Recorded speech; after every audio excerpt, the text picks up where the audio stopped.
What's good? And thank you for tuning in to the What's Good Family Podcast.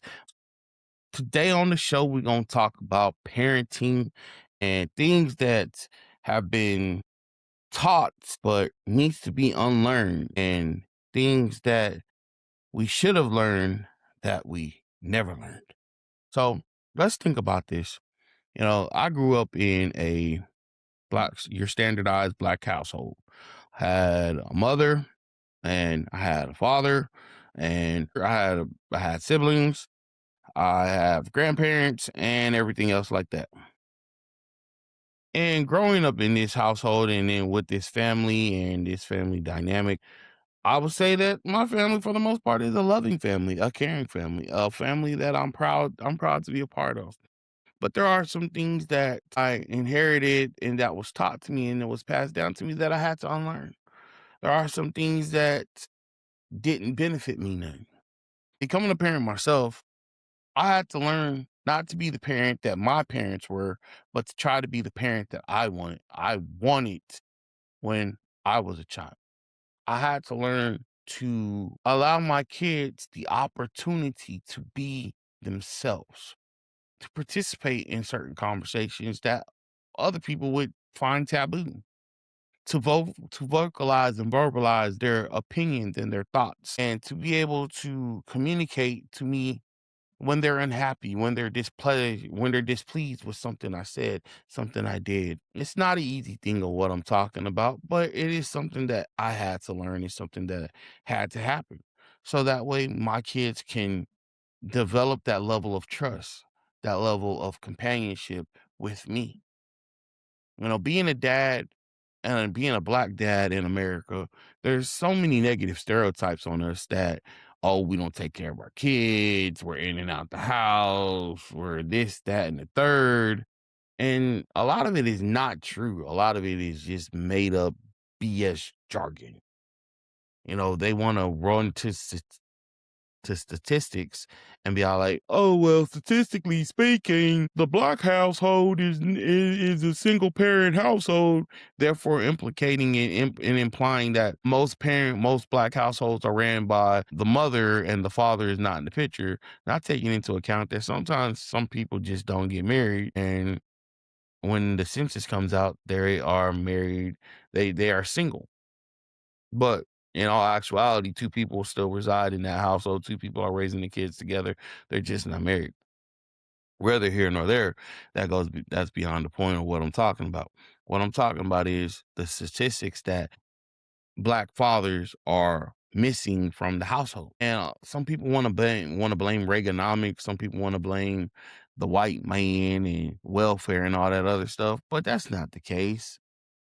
A lot of times people don't get along, and they separate for legit reasons because it'll be more harmful for them to stay in that particular relationship trying to raise that kid than allowing the kid to grow up in a stable environment with two different households.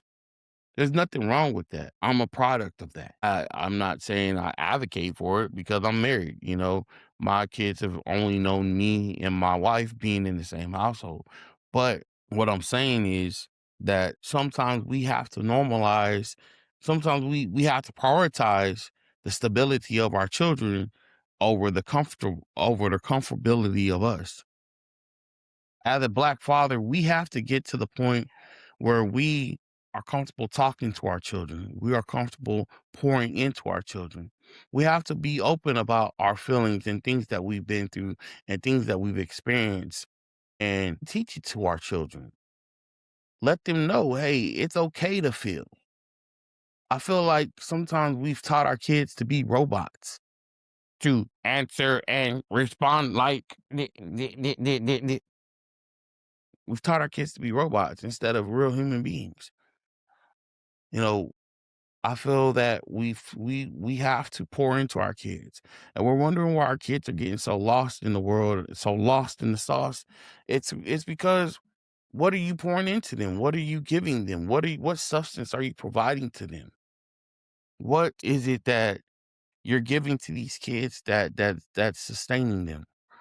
For me, I talk to my kids about anything and everything.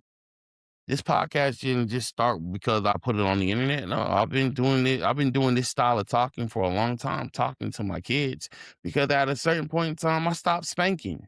Yeah, I spanked for so long, but then I got to the point where, you know what, it's time to talk to my kids. It's time to hold these no bullshit conversations and talk to them about what's real, what's not.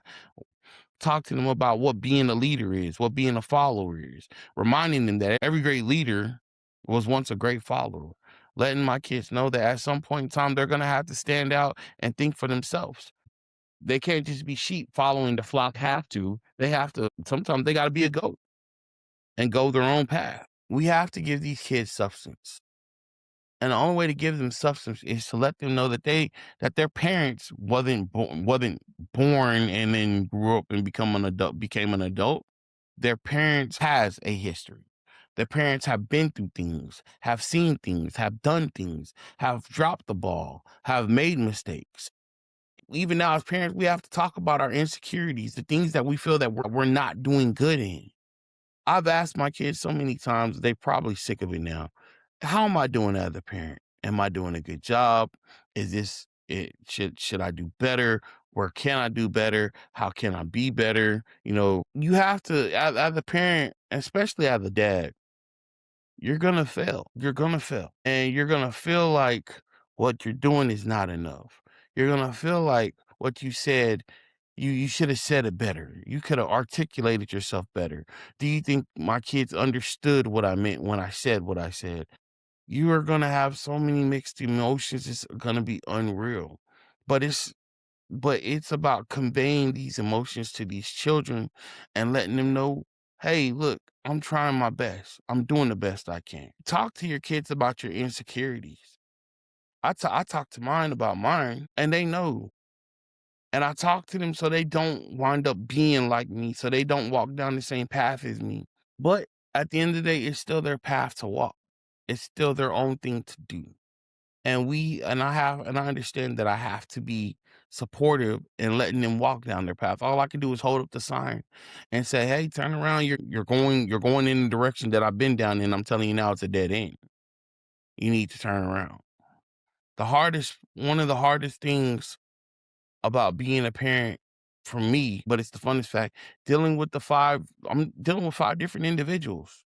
You know, I was just on another podcast, Culture Shock. Y'all should check out that episode with my boy Zen and Lady T Quest. Being a parent to five different kids means I'm a parent to five different individuals. Again, I said it on there and I'll say it here. I can raise all my kids the same and teach them a lesson. And that lesson is going to be interpreted five different ways. Each kid is going to come out with something different. And dealing with my kids and their different emotions and how they view things and how they look at things, it's fun because sometimes I'm like, yo, bro, how did you come to this from that? So and then sometimes I'm caught off guard and elated by the way they perceived it. So it varies from kid to kid. You know, there's not really one size fits all, but the answers that I've gotten from certain lessons that I've taught my kids has been, by no stretch of the imagination, has been sometimes crazy. But it is what it is. You know, I enjoy it. You know, that's the beautiful part about parenting. That's the beautiful part about doing what I do. And being a parent is watching these young individuals grow up to be adults and productive members of society. I tell my kids all the time, you know, there's not a day that goes by my kids don't know that I love them. And I believe as fathers, we have to get back to the point where we tell our kids we love them. You know, you don't have to be this hard dad. You know, it doesn't make you any less hard telling your kids every day, I love you, because they need to hear it. You never know what kind of day your kid is having. You never know how your kid is feeling. But just that simple, you know what? I love you. You are worth something to me. Goes a long way. It can uplift them, it can motivate them, it can encourage them. It can let them know they're not alone in this world. You know, it's something simple. Parents want to know, how do I bond with my kids? You know, and I commend the parents Some parents have took to doing TikTok dances with their kids. Some parents play video games. Some parents watch animes. Some parents will read a book with their kids. Some parents will just go shopping with their kids. Find whatever works for you and your kids and do it. Spend that time with them. Bond with them. Ask them questions. Get to know, let them know you want to be a part of their lives. Again, kids are an investment.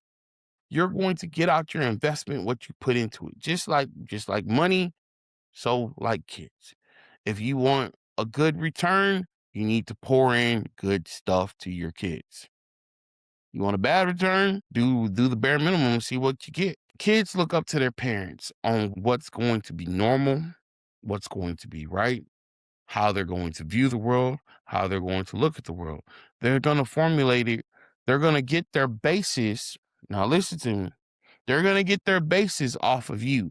And then off of that base, they're going to build their own outlook and their own opinion and their own thought process off of that. So, I know I said in a previous episode, kids are a reflection.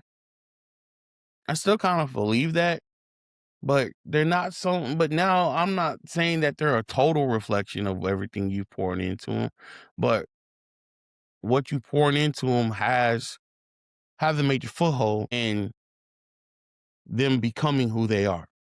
So you got to be careful with what you teach and what you show your kids. It's not enough just to be there. Especially as the black dad, you have to be there to protect your kids physically, mentally, emotionally, and spiritually. You got to be able to pour into your kids and protect your kids physically, emotionally, mentally, and spiritually. That's your job to make sure that they're good. It's crazy when I held each one of my kids for the first time. The first thing in my head was I would give my life for you. I will protect you from anything that will come to harm you. Even to this day, I stand by it. I will go to heaven. I will go to hell behind mine, straight to hell, no problem.